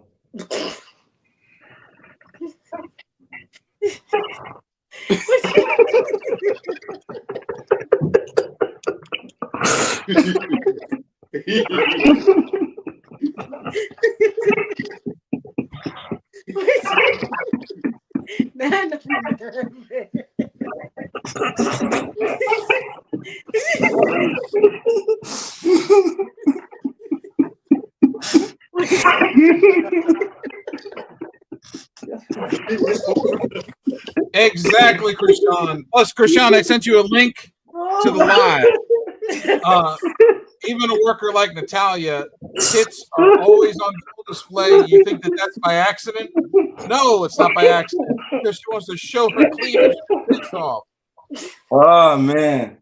She's got to show the money makers. She got big old mommy milkers. Oh, man. Melons, big juggle melons. She got titties so big they're bigger than Tyson Kidd's head. I'll take a nap on them boys. Tyson Kidd got a little peanut head. I eat breakfast, lunch, and dinner on them boys. I eat a sandwich off of it. We can't hear shit Alex saying. He's been talking this whole time. I have a lot of questions. Number one, how dare you? I knew it. That's the most we've heard out of him yet. Hey, he was counting me though. He was counting how many dings I was saying. That's why he did that. I sent it to your Rashawn, I sent it to your Instagram. Did you need me to send it to your ex? I knew Alex was counting for a reason. He just dinged me, man. I knew it. I ain't saying nothing else now for 2 minutes. He gonna send it again. I sent it to his ex. All right, Krishan, I sent it to your ex and your Instagram, so it's going to both. Okay, so D-Walk, I got a question for you. Okay. This is for any female wrestler that joins the OnlyFans. Would you pay the fee, or just say, "Hey, it is what it is"? Nah. Okay, so we got. I'm gonna throw Thea Hell. Hell yeah, well, I'll pay for that $9.99. Why the fuck you lying? Why you always lying? Okay, $11.99. I'll pay the $11.99. He said 11. He went up. Okay, it's only $12. Carmen I'll pay the $5.99 for that. Carmen. $5.99. D-Walk's a snow bunny kind of guy. I did. Hey, I jump in this. Oh, I enjoy diving in the snow. Uh-oh. Hey, hold on. I'm going to throw on my headphones real quick because I think I'm going to get some feedback. All right. Okay. Yeah, hold on. Misfit Nation in the house. Yeah. Uh-oh. Yeah, I'm here. I said, oh. Can you guys hear me? Alex looking like, oh shit, there goes the neighborhood. Jesus. Hey, y'all ready for y'all? I'm sorry. Hey, y'all ready for y'all first strike? You two, Terrell. Y'all ready for y'all first strike? Alex said tree fitty for the OnlyFans. $350. $350. Yeah, after I get you guys straight, you're all going to be starting an OnlyFans. We're talking about the OFs, and which women performers, if they went to OF, would you pay for it? And why we're talking about sexualization in wrestling, and how do you feel about that? I mean, I know how you feel about it. I know how I feel about it. I know how D-Walk feels about it, because sexualization of women in wrestling has always been a thing, and it always will be a thing, because it sells and it makes publicity and money. Yeah, just think about it back in the old times, you know what I'm saying? Back in the 80s. they were very beautiful, but modest women. You know, who would want a beautiful woman on their shoulders? Yeah, but let's be honest. Can you guys hear me? Yeah. Yeah, I hear you. I was gonna say, let's be honest. Look at the '90s when women were at their most sexual in wrestling. That's when they made their most money and drew the most ratings. Like, we can't pretend that women draw ratings for the same reason men draw ratings. Like, equality is not a possibility as much as everybody wants to live in that fantasy world. Oh yeah. Just, we expect different things from women and different things from men. Yeah. That's how it is. Yeah. Even though we try to be as equal as possible with when we have relationships and things like that, we try to be as equal as we can. But there are things that women expect a man to be able to provide and do, and vice versa when it comes to a man towards a woman. And those expectations are things that sometimes you don't even talk about. They're just expected. You expect that to come from the opposite person. You guys are in a relationship, so you understand. Like there's things like that. Well, then, Joe, it even goes beyond the sexual thing, because this is the thing that nobody wants to talk about. Why women suck at promos for the most part, and it's the same reason why women don't know how to they don't know how to get men to be attracted to them other than physically. Like, women aren't really funny. Women don't have to be funny. Women don't have to be interesting when they talk. So it all translates into wrestling in that their promos are going to suck because they just don't have it in them to, get a crowd behind them when they talk. And then when the crowd doesn't get behind them, they get flustered and they get angry. He makes a good point. I mean, how many good female promos have we had? I mean, really good ones that stand Not out, one. or just they blow you away. That are like not a lot. Compare Jericho when Jericho first came in for his first night when he cut a promo with The Rock his first night. Yeah, you remember that because it was fucking amazing. The promo was funny as hell. It was good. It was a good back and forth return between the two individuals. Yeah, but look at some of the female wrestlers wear. I'd rather have you shut up and just stand there and pose right there and just look. You ain't got to say nothing. There we go. Yes. That's what we're talking about. And that's why D-Walk, I say it all the time, women just need to go back to being valets and managers. Just help the men win, maybe cheat here and there, just stand there and look sexy. That's what you got to do. Why does Charlotte Flair's new boyfriend look like Tattoo from Fantasy Island? Hey, and he look like he got a bag of sugar in his back pocket. Did you see what I mean? He looked like Tattoo. Wait, Sully got a new boyfriend. He looks like he's trying to sneak into Studio 54. They were driving together. Yeah. Hey, he got some sugar in his tank. Look at him. You can tell. I got you as a friend on Facebook, right? Yep. Look at him. I'm telling you, could tell he got sugar in his tank. What? Well, Andrade? No, Charlotte's new boyfriend. Charlotte's new boyfriend. They divorced. I sent a video, huh? What? I'm gonna look for it. I have a new video. I sent a video to the group.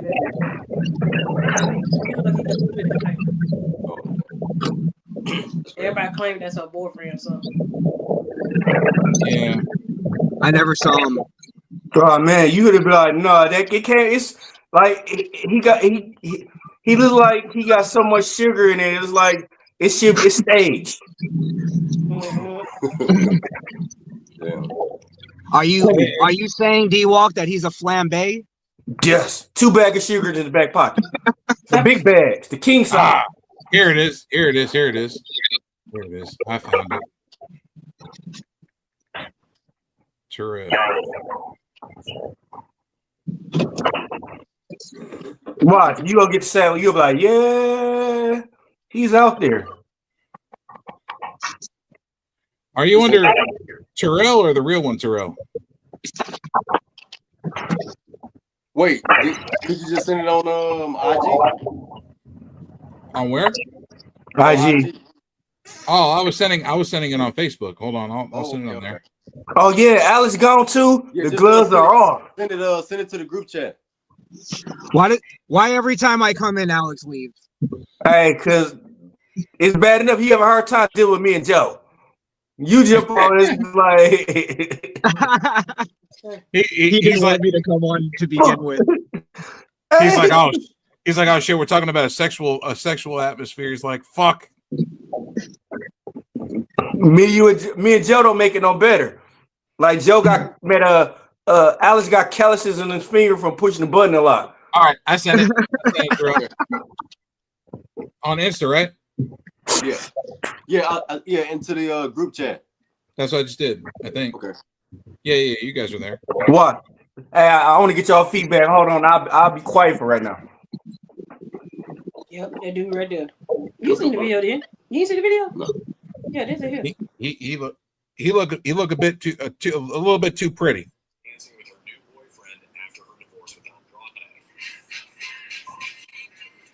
He look a little bit too pretty. Yeah, he's too pretty. He catching. Maybe he catching. Charlotte's thin enough. Maybe she's wearing one.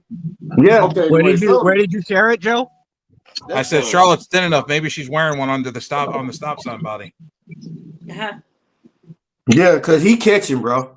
He looked like the Rock with the fanny pack. The old Rock. Yeah. Pay attention to his eyes. You pay attention to his eye and how he looks. Sugar. Yeah. That's crazy. Damn, she done got desperate when she got to get she's so desperate. She got so desperate. She got to get a dude with sugar in his tank. Damn. She likes Latino men. She likes men of ethnicity. I think. She better get her some real chocolate. That's what she needs, some real chocolate. She'll be right. Yep. See, that kind of explains it, D-Walk. I think she likes Latino men. They all appear to be gay. Yeah. They're not all gay. Yeah. You know? No offense to Alex. Damn. Wow. Damn. Hey, he gonna hear that. He gonna pop up like the Undertaker. Hey, I'm kind of mad. He made that outrageous claim that all wrestling fans are closeted homosexuals. That was insane. Yeah, I know, and he's got 4 guys sitting in here, and none of us are. So it's like, what the hell? Yeah, that's what a lot of people say. They be like, "Why do y'all like watch wrestling? What, you kind of gay or something?" Nigga, no, that's like the dude that made the fucking YouTube video. This is the reason why I stopped watching wrestling. And then as I'm watching the freaking video, he's talking about they're over sexualizing women, and that's the reason why I stopped watching it, because it makes me want to watch porn and shit. No, motherfucker, what? You ass motherfucker just need to learn how to separate wrestling from sex. Yeah, you fucking idiot, or get you a woman that you really can fuck. Go pay $40-$50. Yeah, go pay that. Hey, did y'all see this? Ain't no way you pushing 30. Yo, there's no way a man that's pushing 40 out here talking about, and you got a good ass following on YouTube talking about you stop watching wrestling because it makes you think about porn, and you single. Somebody right about that's coming from that, like, that's coming from that red pill content where they're trying to make everything like they're all Puritans all of a sudden. Hey, you single with no kids, and you a popular YouTuber, man. You better, bro. You playing? You ain't right. Yeah. This guy to my my right over here. Wait, that's why he stopped watching wrestling. Single, no kids YouTuber. Hey, thanks for putting that out there. If you're a snow bunny, holler at me. But he never complained about watching.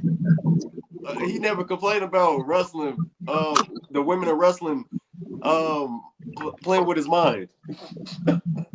Oh man. I don't know. Sometimes he does. It just depends. It's a good day and a bad day. Does wrestling make you want to watch porn? No. Okay. Yeah, so I told you it's the dude. It's that dude. Yeah, he weird. No, he weird. Air makes D-Walk want breathing air makes D-Walk want to watch porn. That's how that works. Well, if just seeing a woman makes you want to watch porn, then it's not wrestling that's your problem. Is that alcohol? It's the fact that you have a lot of energy and you need something in your life. Well, maybe you ain't shit. So you ain't shit. I see you in hell, buddy. See you in hell. Hey guys, I'm gonna jump off, but I appreciate you having me on. Thank you, bro. Oh yeah. Yeah. Much love. We'll do this again sometime. Yeah, for sure. Yeah. Be safe. Be safe, guys. All right, be safe, yo. Oh. Krishan the Don, Misfit Nation podcast, in and out. Oh yeah. Gave a little feedback, and Alex said he is not coming back. He has to be up in the morning, so we are the lone wolves. Yeah. Yeah, we got to be up in the morning as well, y'all. Oh man. Yeah, I sent you the other video about MVP and Shelton Benjamin on the plane. Okay. Oh yeah, I seen that. MVP looked over. He's like, "How you doing, my friend Benjamin Shelton?" And Benjamin looking at him like, "Nip, like, dude." Yeah. I'm like, "Motherfucker, what'd you say?" I said, "Dude." MVP's like, "He's gonna kill me on the plane." Yeah.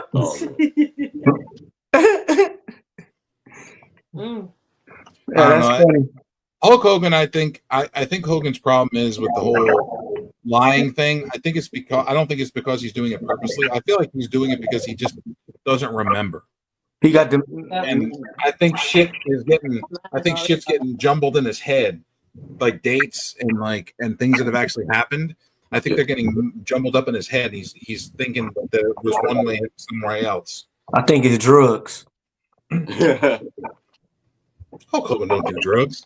Pure cocaine. Hulk Hogan ain't doing coke. You don't know. That was Sabu's drug of choice. He said he called for somebody not to be on cocaine. He sure do call people brother a lot. Hey brother, that's my gimmick, brother. A lot of people I know that do cocaine, all they say is brother. Hey, and Canadians say "hey" a lot. What's your point? Right there. Yo, still alive. Hey, we got like 18 minutes. 18 minutes. Okay. All right. So what did Krishan have to say? We left, and I'm over here convincing him to come back. And yeah, and then he's like, Krishan's like, "What the fuck is this?" Every time I come on, Alex leaves. Yeah. By the way, nothing against Krishan. Like I'm at my plateau. I'm done, and I stopped. I'm gonna say like that. Krishan, I love you. I love you. You are the best. I fucking love you, guy. Yeah, sorry, Krishan. I don't know why he just decided to leave at that moment, but he knew the pipe bomb was coming. He's like, "Run!" Yeah. But he didn't want to push buttons no more. He was like, "I ain't pushing no goddamn buttons." I ain't doing well, it. he came on to talk about the topic at hand, so that was the topic at hand. Alex got calluses on that finger. Benjamin Shelton.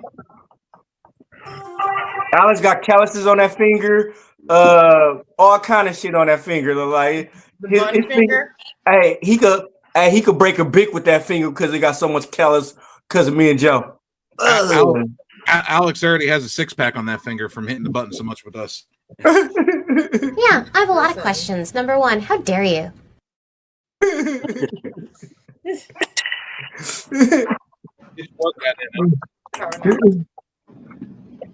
So tonight, what does Krishan have to say since we sadly missed his entrance?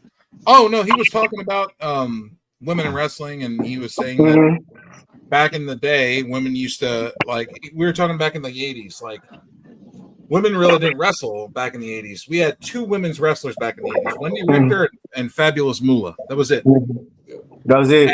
And the other women that we had in wrestling was Sherry Martel, who was a wrestler and a valet, and we had Miss Elizabeth. That's it. We really didn't have women's wrestling back in the day. No. And then when the 90s came around, they started bringing it back slow. They brought in a women's division that was kind of okay with Alundra Blaze and Bull Nakano and Tina Fey, the big Bertha May, I think it might have been. The big woman. She was on the Married with Children episode where she had the face painted with all the crazy hair, and she jumped on Al. Oh dang! No idea, bro. I know. Can't think of her name. The Japanese one, right? I think it was Bertha Faye. Who? Harvey Wimpleman was her manager. I think it was Bertha Faye. She had like a mohawk. We're talking about women wrestlers in the bushy hair. Oh god. Here, hold on. She had bushy hair. Bertha Faye. Hold on. Bertha Faye. Bertha Faye. I'm looking it up right now. I remember with a white hair. But she went Here it is. Go ahead. Yep, that's her. Oh yeah. Okay. Oh, okay, yeah. Oh, is that a man dressed as a wrestler? Nope, that's a woman. That's a woman. Sorry, Yeah. I don't have good high quality pictures right now. So now, okay, right. I mean, and that's the thing. That's why I came post 2016 when the women's revolution of wrestling supposedly had already happened. Yeah. And I will say women should be included in wrestling no matter what. And it's just a matter of like, we don't want women to be over sexualized in wrestling. Like, let it just be wrestling in the same way that men's wrestling is wrestling. So. We did the women's revolution thing. They had the women's evolution pay-per-view. It was the lowest rated WWE pay-per-view of all time. That just speak volumes.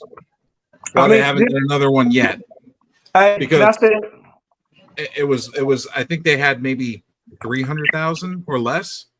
Yeah. Views, Go ahead, viewers. To me, it's like the more women it is, the more egos.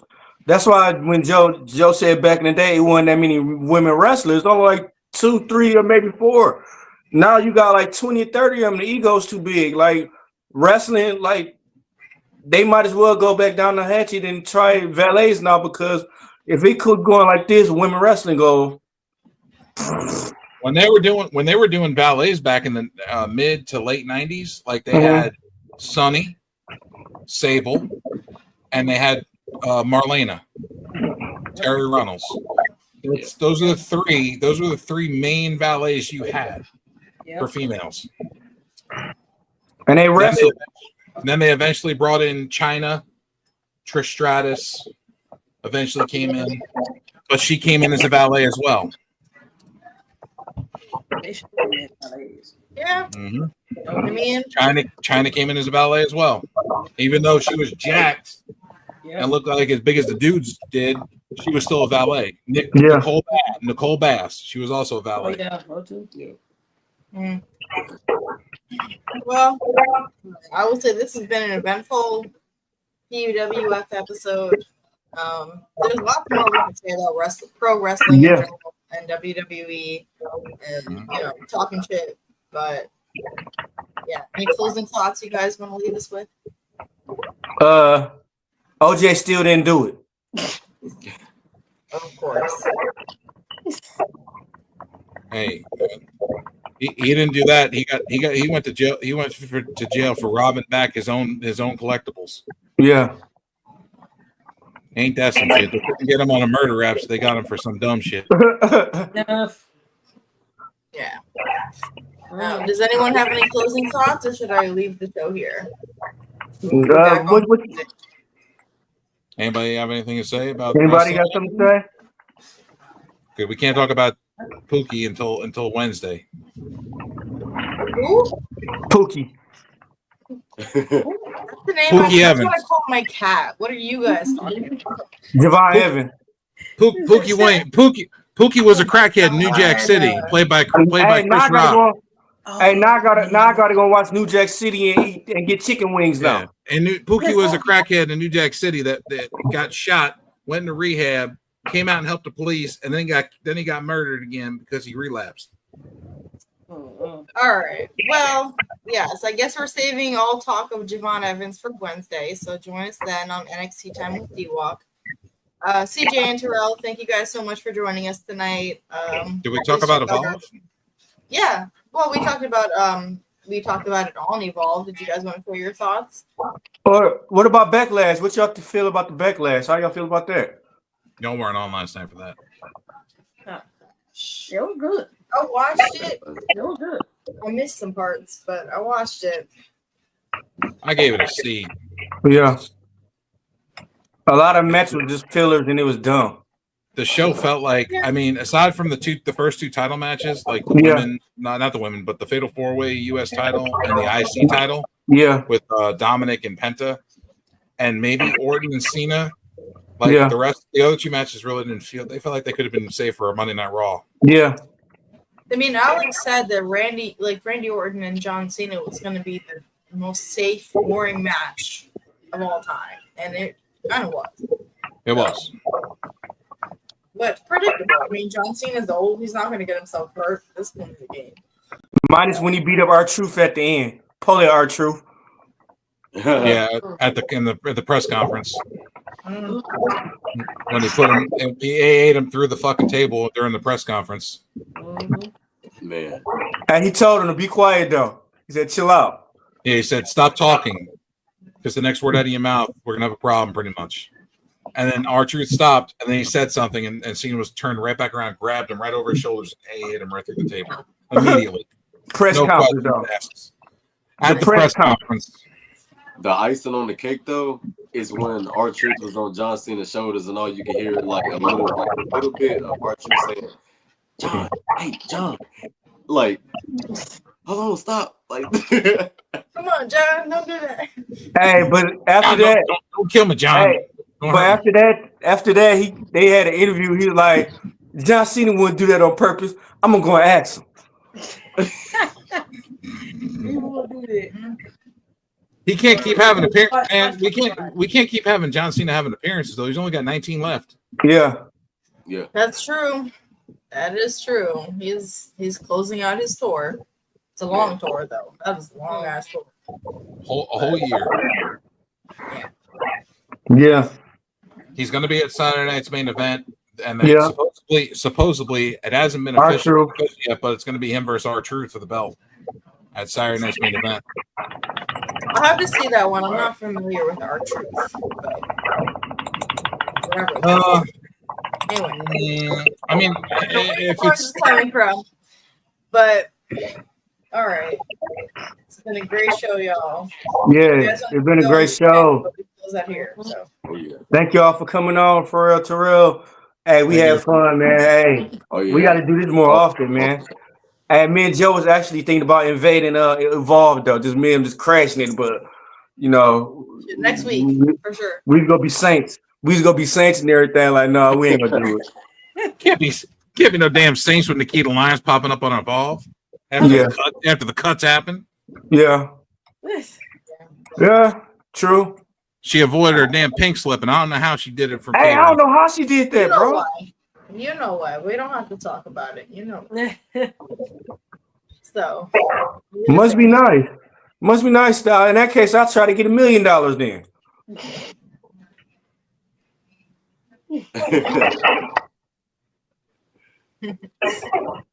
All right, crazy. We'll see you on NXT Time with D-Walk on Wednesday nights. On Thursdays or Sundays, we have Evolve with CJ Wolfie and Terrell and Coquito and Cardi M. So whatever you're in the mood for, we've got it for you. So ooh, that was spicy. Ooh.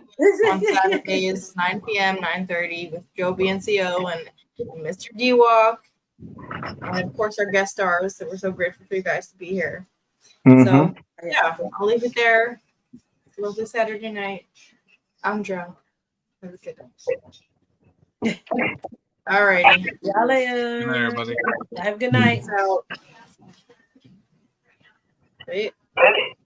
Lace up your boots, we're about to fight. NXT in the house, bringing the hype. We walk on bike, ready to ignite. Detroit hip-hop, we take that flight. Body slamming, the crowd's going wild. Square circle, we're the kings of the pile. NXT superstars, we're breaking the mold. This Detroit beat will never get old. Step into the ring, feel the adrenaline rush. NXT wrestlers, we're the ones that can't crush. With our moves so smooth, we're the next generation. Detroit hip-hop meets rap.